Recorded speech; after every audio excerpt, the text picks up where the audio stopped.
Okay, good morning. Welcome to Now You Know, another edition, and we're very fortunate to have Lynn Gavoni, who is president of Lights Up Productions. Hopefully some of you are aware of that. And today we're going to talk about everything that's going on at the Opera House and the grand plans that they have for making improvements up there. And we're going to talk about, let me see, all the different things that are going on with Lights Up Productions. So come right through, sir. Go right through you. I won't Yeah. bother you. No problem.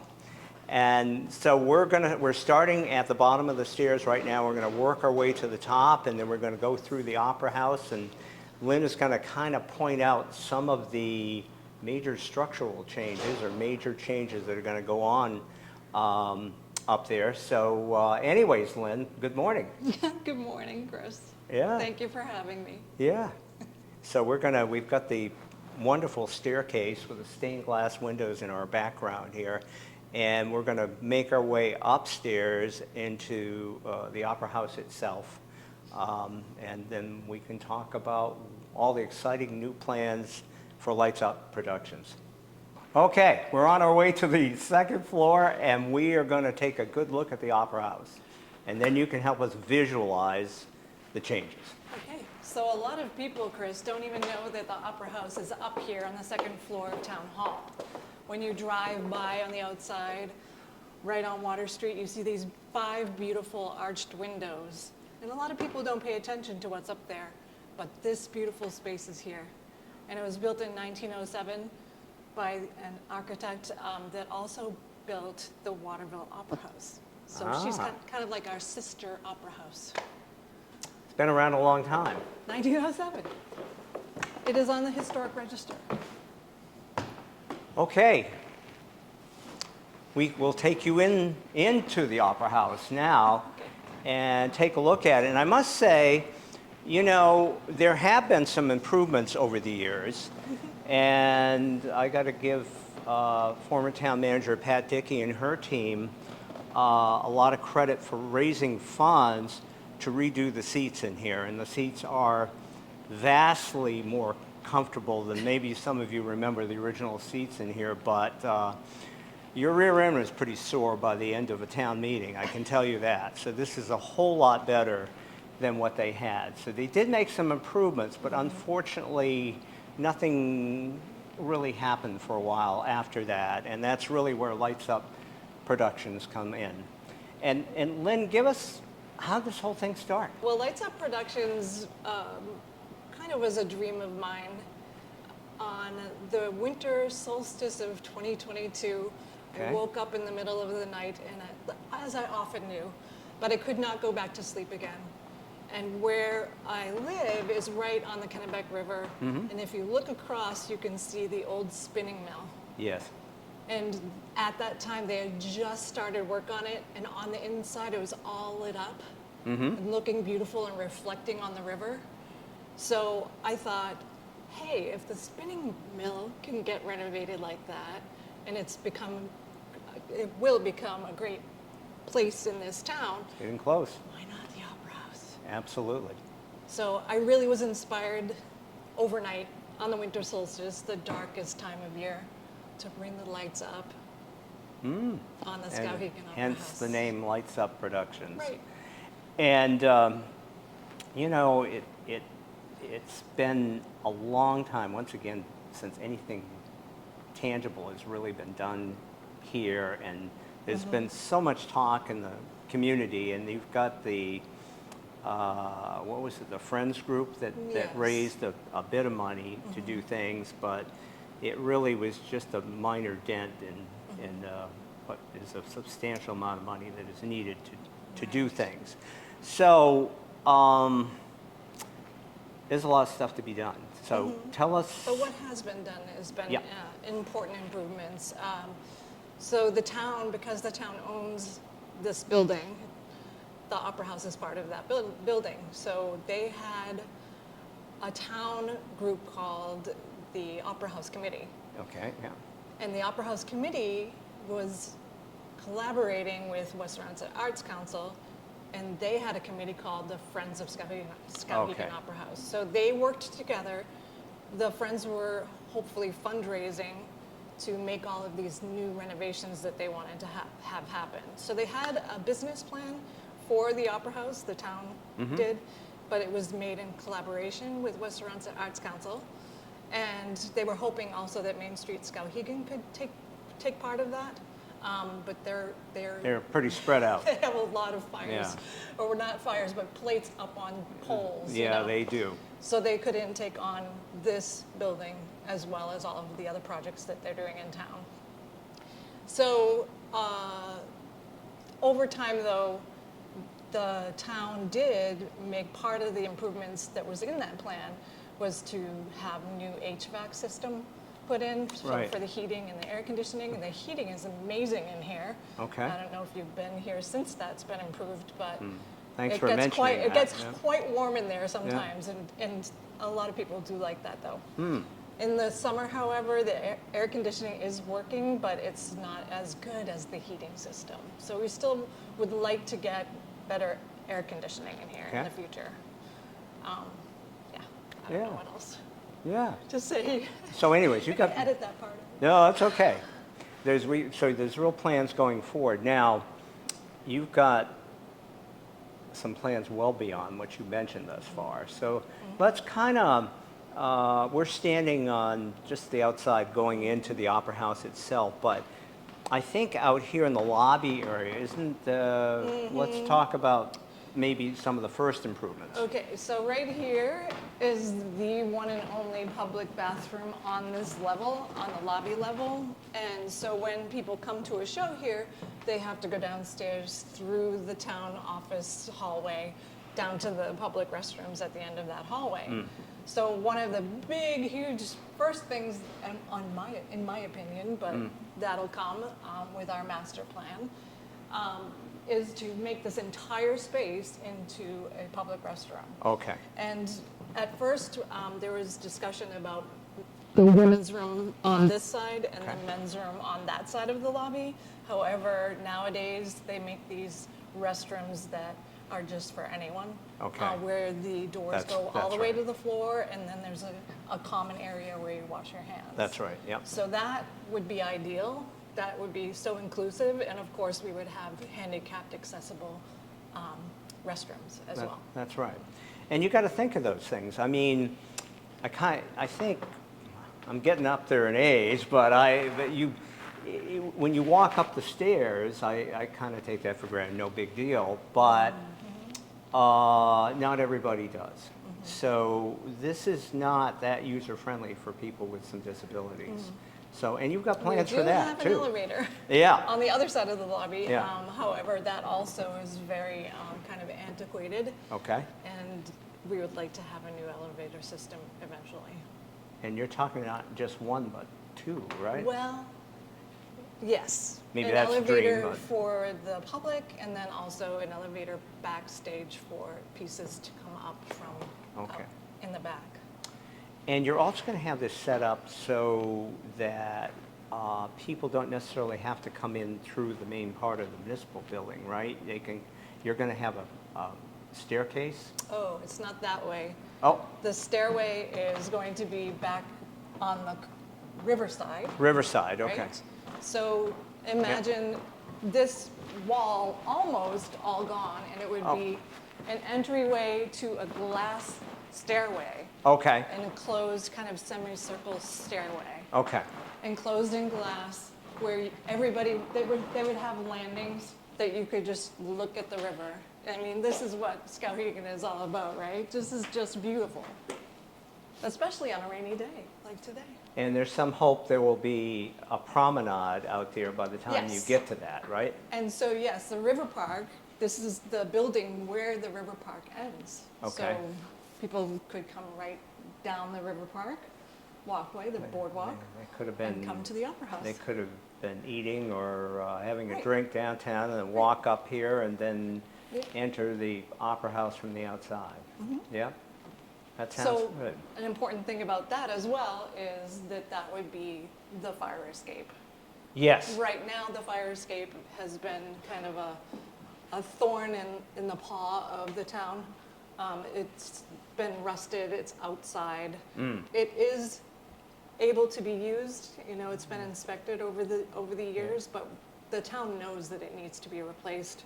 So instead of putting it outside where it's going to be rusted, why not have this enclosed stairway as your exit?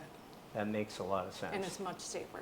That makes a lot of sense. Now, maybe it might make sense to walk into the Opera House itself, because you've also got some big plans on the stage level, too. And we in the can take a look lobby, at that. here, where we're standing, this is where we're gonna have our merchandise Oh, for yeah. any show that comes, and also for Lights Up Productions. And then on the other side where we were, that's where concessions will be. So we'll have food and drink available for anyone. Okay, makes sense. And we were able, in our lease agreement, to have people bring their food and drink into the Opera House because we're responsible for cleaning up after.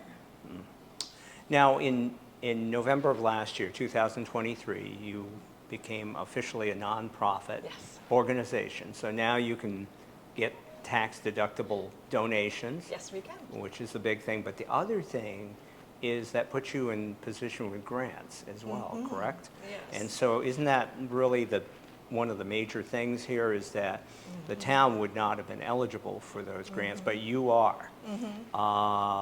So are you working in that direction now? Yes, we are. Yeah.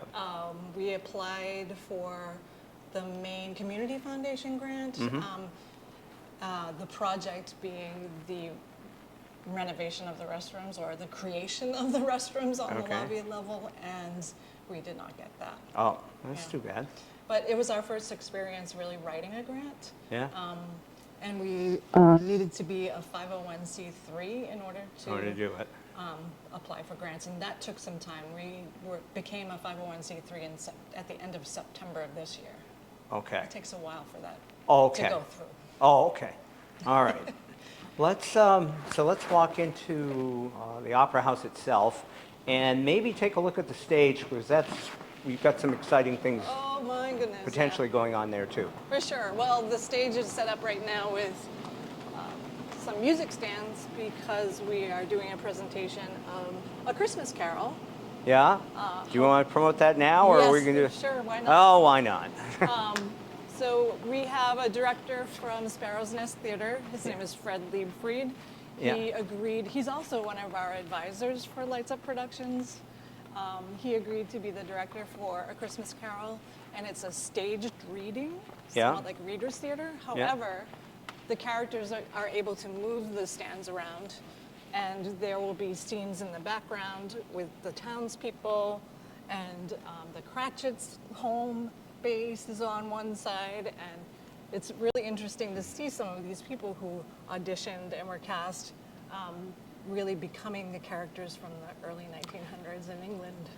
Scrooge and the ghost passed on and listened straight to Scrooge's clerks, and on the threshold of the door, the spirit smiled and stopped to bless Bob Cratchit's dwelling with the sprinkling of her torch.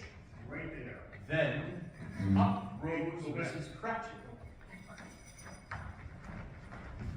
Now, they're going to be standing and reading, correct? They'll have their scripts, They'll have yes. their scripts, and they'll be doing that, but they'll also be completely in costume, too, Oh, the right? costumes are beautiful. Okay.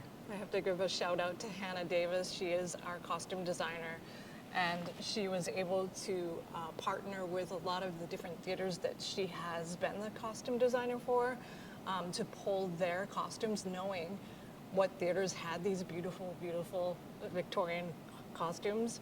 And so they were very generous and let us that's nice. use them, and the characters just come to life in those. Oh, fantastic.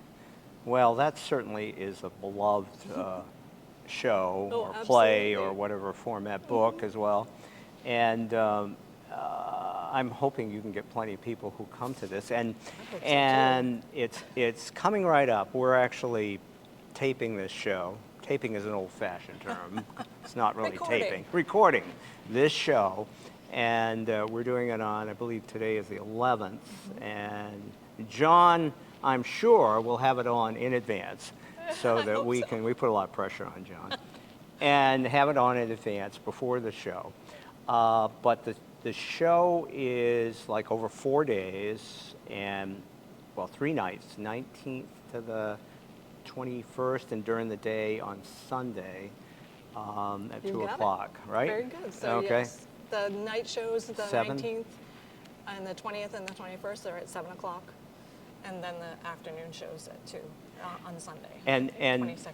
these shows are roughly about an hour long, correct? They're about it. About an hour long. Yeah. So those Or they're less than an hour for sure. folks who are concerned about staying out late, they'll probably be home by 8:30 at the latest, I would think, that And it's night. also good for children as well. you Yes. know, that are kind of hyperactive and won't be paying attention too much. But we're thinking that this story is going to grab them. It sounds pretty compelling. Yeah. Lynn showed me some of the scenes from and a few of the actors, and it looked pretty compelling. And Bob Bob Lovelace plays Scrooge. and he's Scrooge, and fantastic. oh my goodness, he sounded great. Yeah. And And what there's little singing at the end of each act. There's short little acts, and there is an old-fashioned dance in the middle at Fezziwig's. Oh, Christmas- Fezziwig's, his yeah, of Christmas course. party. Yeah. Which I got to see that last night at rehearsal. It was just joyous. So it's going to be more than them just standing at a Oh, yeah. podium reading stuff. Yeah. So that sounds great. Now, this is extremely affordable. Oh, Children 12 and under cost nothing to get in, and seniors 65 and older cost also free. nothing. And then it's $5 for everybody in the middle. Which is just a really nominal charge for something like this. However, Lights Up Productions will be having donation boxes in very conspicuous locations as you come in the door. So if you feel kind of uneasy about being able to get into the play for free, you're very welcome to make a donation. Yes. Yeah. We So- accept all donations, even if it's a penny. Yeah, well, I'm hoping it's more than that. So hopefully, but it sounds very exciting. So this is your It's- first, what you call It's major our production. first production as Lights Up Productions. Okay. So we are honoring the rental agreements from the town that were kind of given to us for the dance studios in town. Okay. And just this past weekend, Top Hat Dance Studio is here. Yay, we're still having the dance recitals.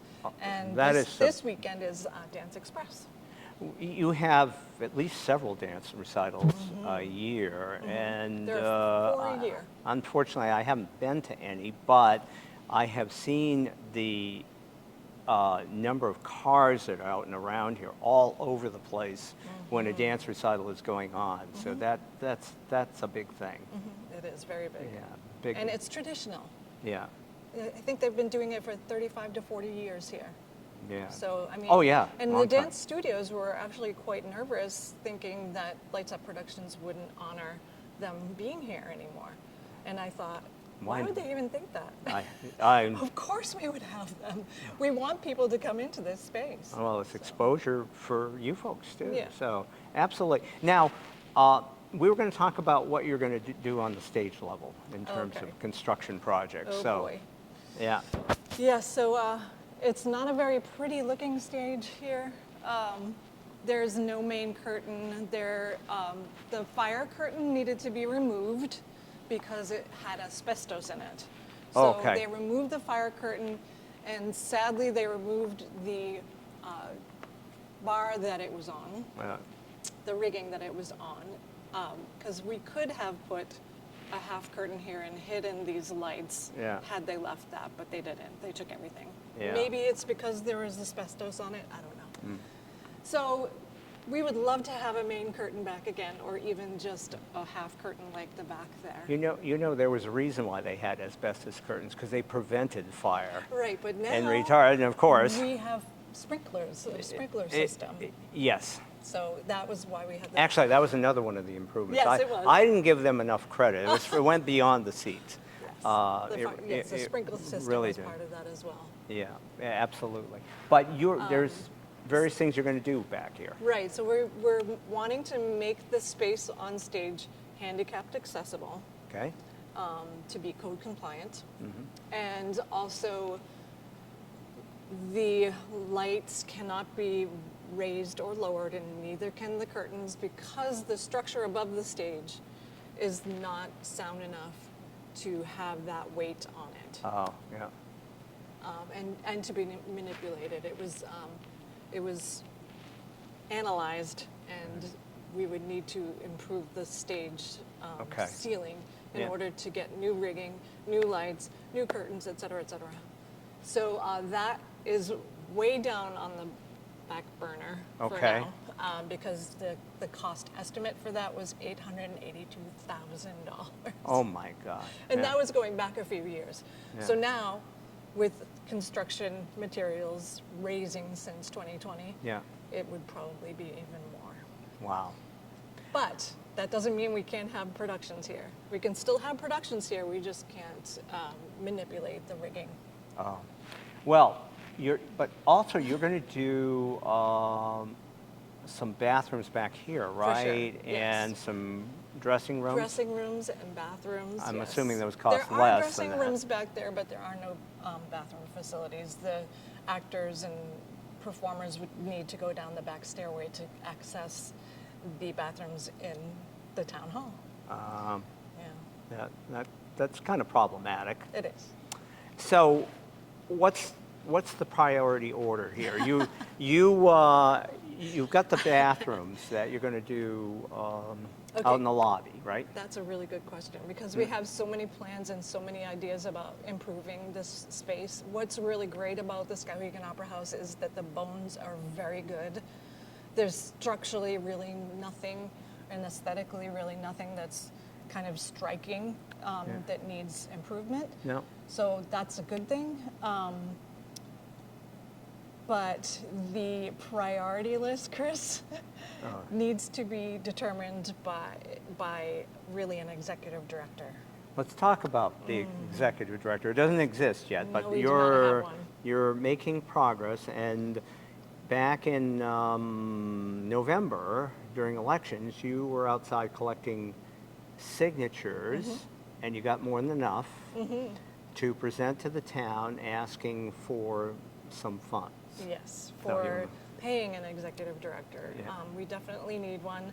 Right now, we have 10 people on our board, and we're all volunteer, and we mostly all have full-time jobs. Yeah. So doing all of the things that need to be done to produce things here and to raise funds, et cetera, is very difficult. So we really want to hire an executive director, Right. and part of that would be having a master plan created.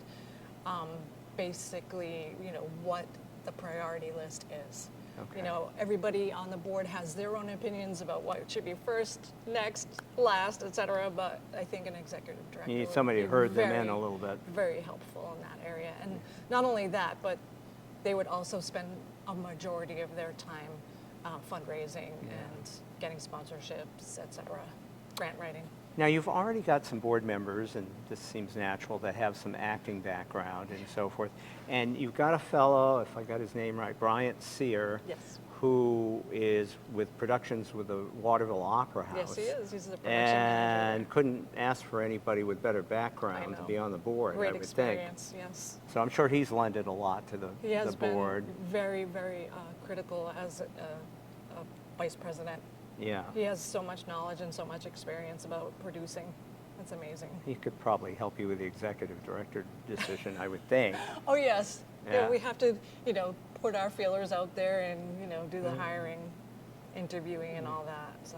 And you've got, as I said, you've got a pretty good board of folks, local folks, some with acting backgrounds and just energetic Yes, folks who yes. I'm sure contributed a lot to your board. For sure. They have a variety of backgrounds too.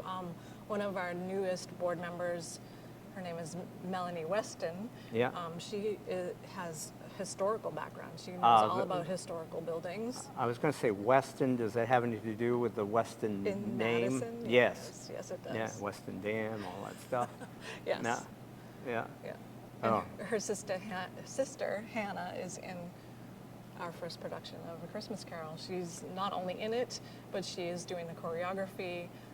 She's assistant stage directing as well. Okay. So talented family there. Oh, for sure. We also have Bob Lovelace, as we mentioned before, as Scrooge. But there's a variety of people who haven't even been on the stage before. And what was really great about the auditions and this whole wanting the community to be involved was that so many people came out and they were brave enough to audition. Yeah. And everybody that auditioned got cast. Yeah. Everyone. And we have a little peanut of a girl playing Tiny Tim, and she's only 6 years old. She's never been on stage before either, but I'll tell you, she started out shy, but now Not anymore. She's loving this. Oh, loving that's it. fantastic.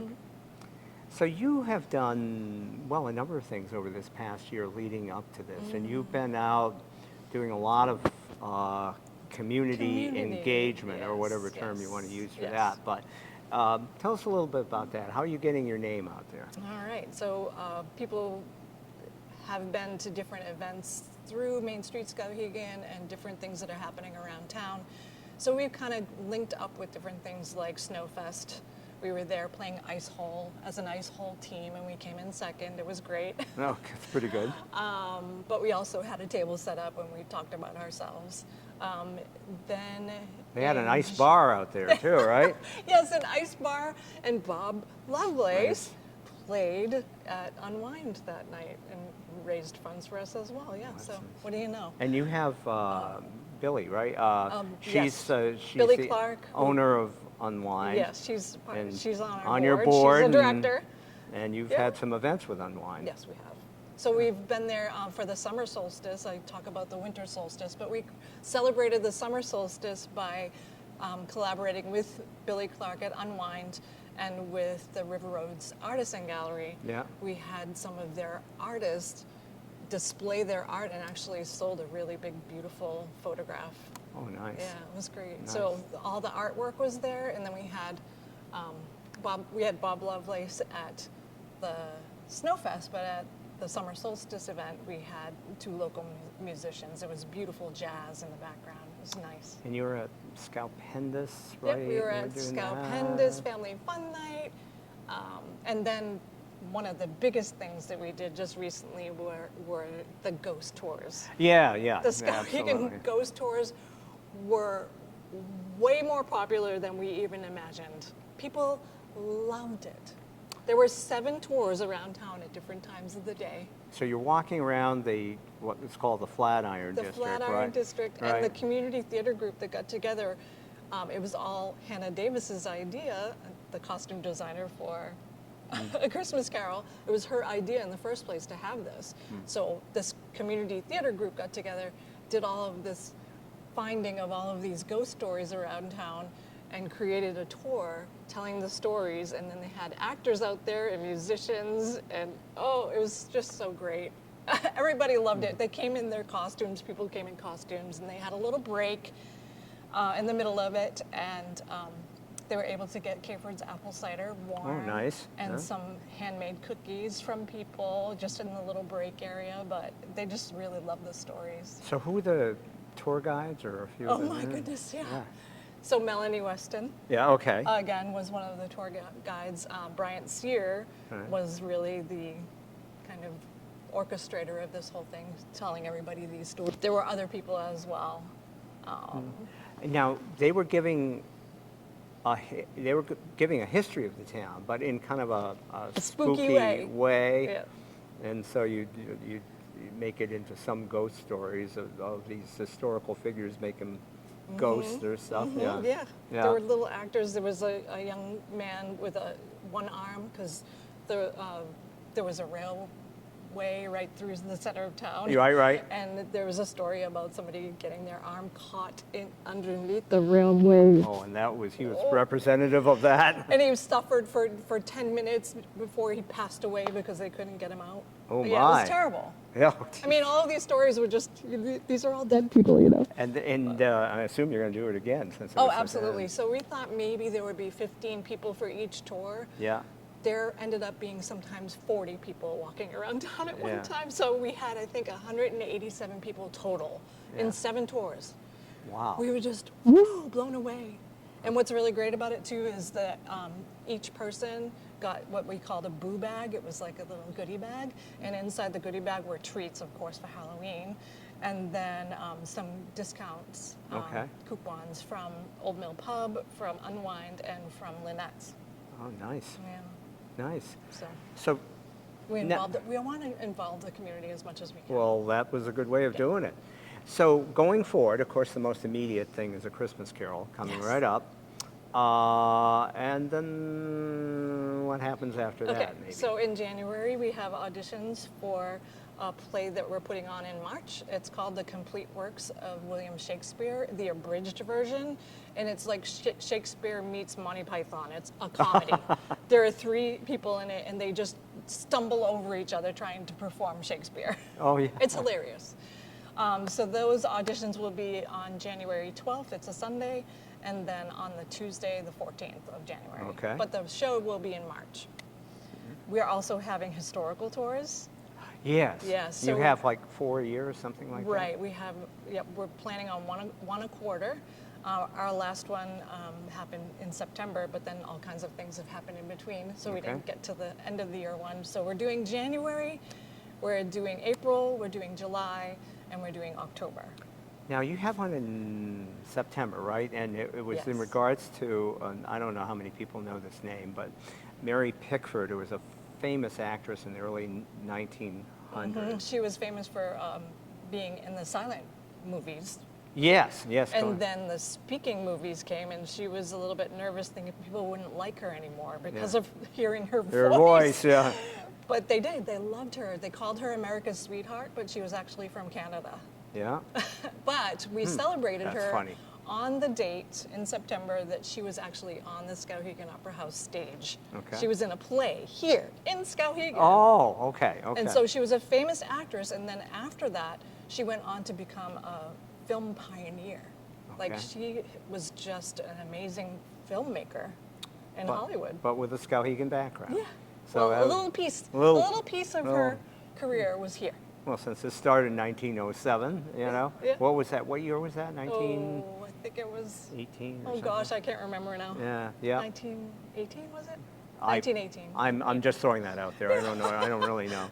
So, anyways, so the future historical, anything Tours. in mind? Oh, well, what we do is we go by dates that things have happened on this stage. So in January, we have to figure out what date and what play, what happened on this stage happened at that time, and then do the research, Yeah. and then so we could talk about that, but also guide people around and give them a tour of the space. Yeah. So we haven't actually come up with the dates or what we're celebrating yet. It's still in the works.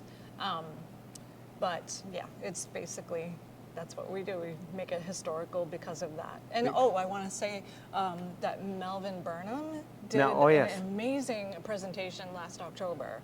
And I prayed to him and just begged him if we could use the information that he discovered all about Skowhegan Opera House as a basis for these historical tours. And he said, yes, as long as you give me credit. And I said, okay, yes, Melvin Burnham, thank you very much. We're doing it right now. Yes. And of course his association with the History House, Oh, and yeah, he he's was amazing. he was doing tours with the History House Yes. too. Yeah. So Yeah, he's a great resource, and he's actually a consultant of ours. good guy We to have have some as a consultant. advisors and consultants as well as directors and officers. So we'll have auditions in January for the March show, but also in March we're having Bob Marley, the comedian, come back. Yay! He packs this house. Oh, I'm sure he does. Yes, I'm so excited about having him back. And then in March as well, we will have auditions. Lots of things happening in March. Yeah. For a musical called The Spitfire Grill. That will be in May. I didn't tell you that when No, we were no. off camera.